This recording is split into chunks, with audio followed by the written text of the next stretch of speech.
Hello दोस्तों, बहुत बहुत स्वागत करता हूं आप सभी का अखंड भारत के महान चक्रवर्ती सम्राट अशोक की जयंती आज देश ही नहीं बल्कि पूरी दुनिया में धूमधाम से मनाई जा रही है।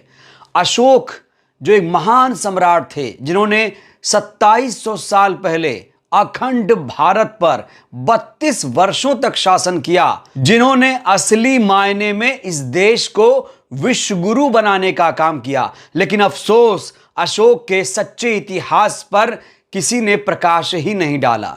अशोक की उपलब्धियों पर कोई चर्चा करने को ही तैयार नहीं है। कहा जाता है कि अशोक के समय भारत जम्बू द्वीपे के नाम से जाना जाता था। जब मैं अखंड भारत की बात कर रहा हूं तो आप इसमें भारत के अलावा पाकिस्तान, अफगानिस्तान, नेपाल, श्रीलंका, भूटान, बांग्लादेश, म्यांमार, ये सारे देश उसमें आते थे। और कहा जाता है अशोक का जो साम्राज्य था वो विश्व का सबसे बड़ा साम्राज्य था। दोस्तों, क्या आप सभी को बीसी और एडी में अंतर पता है?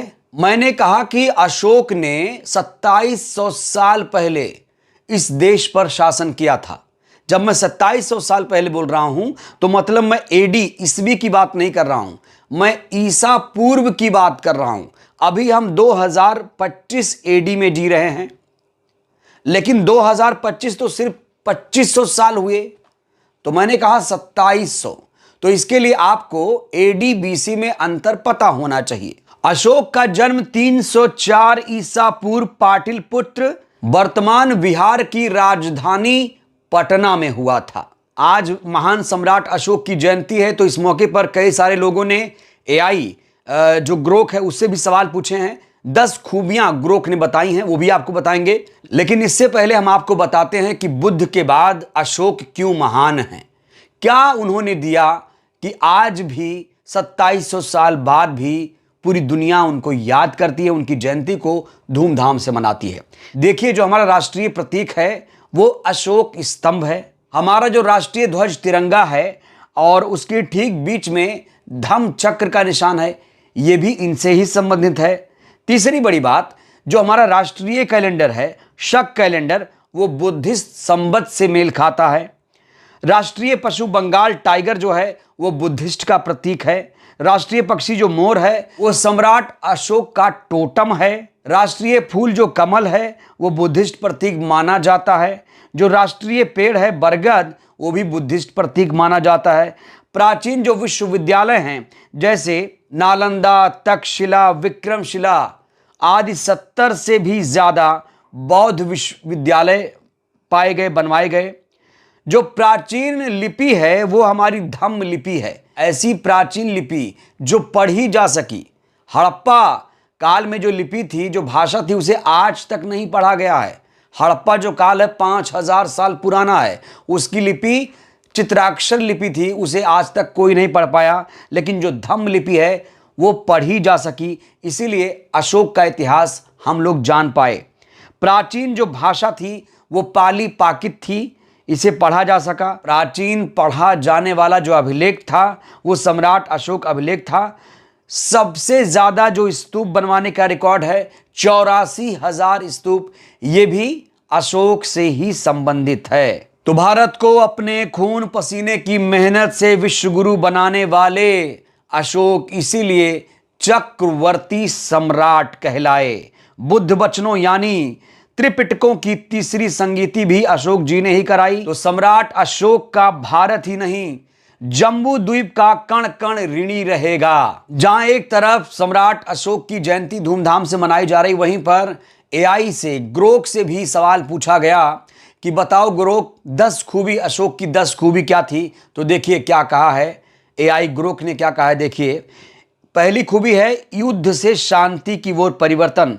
कलिंग युद्ध के बाद अशोक ने हिंसा का त्याग कर बौद्ध धर्म अपना लिया और शांति का प्रचार किया, जो उनके जीवन का सबसे बड़ा परिवर्तन था।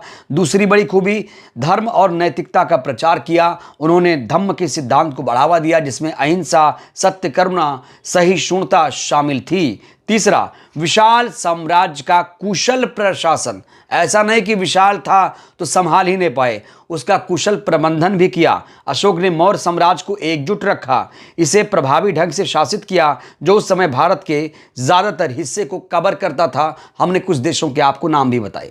चौथी खूबी, लोक कल्याण के कार्य किए। उन्होंने सड़कों, अस्पतालों, विश्राम गृहों और कुओं का निर्माण करवाया जिससे जनता का जीवन बेहतर हुआ।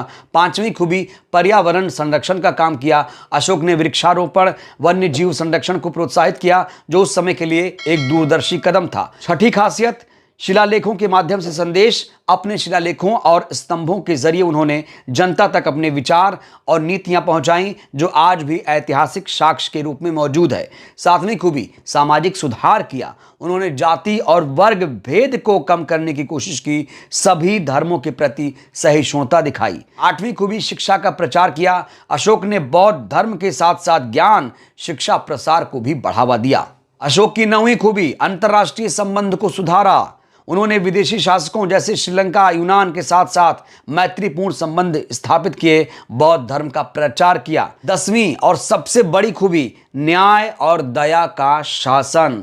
अशोक ने अपने शासन में दंड को कम और प्रजा के प्रति दयालुता और न्याय को प्राथमिकता दी। इन गुणों के कारण अशोक न केवल एक शक्तिशाली सम्राट थे बल्कि एक दूरदर्शी और मानवतावादी सम्राट के रूप में इतिहास में अमर हो गए। तो ये है सम्राट अशोक की उपलब्धियां, जिन उपलब्धियों पर कोई बात नहीं करता। किताबों में भी आपको ये उपलब्धियां बहुत कम ही पढ़ने को मिलेंगी। बहरहाल इस वीडियो में इतना ही। सम्राट अशोक की सबसे बड़ी उपलब्धि आप क्या मानते हैं? आप लोग भी हमें बताइएगा जरूर। इस वीडियो में इतना ही। बहुत बहुत धन्यवाद।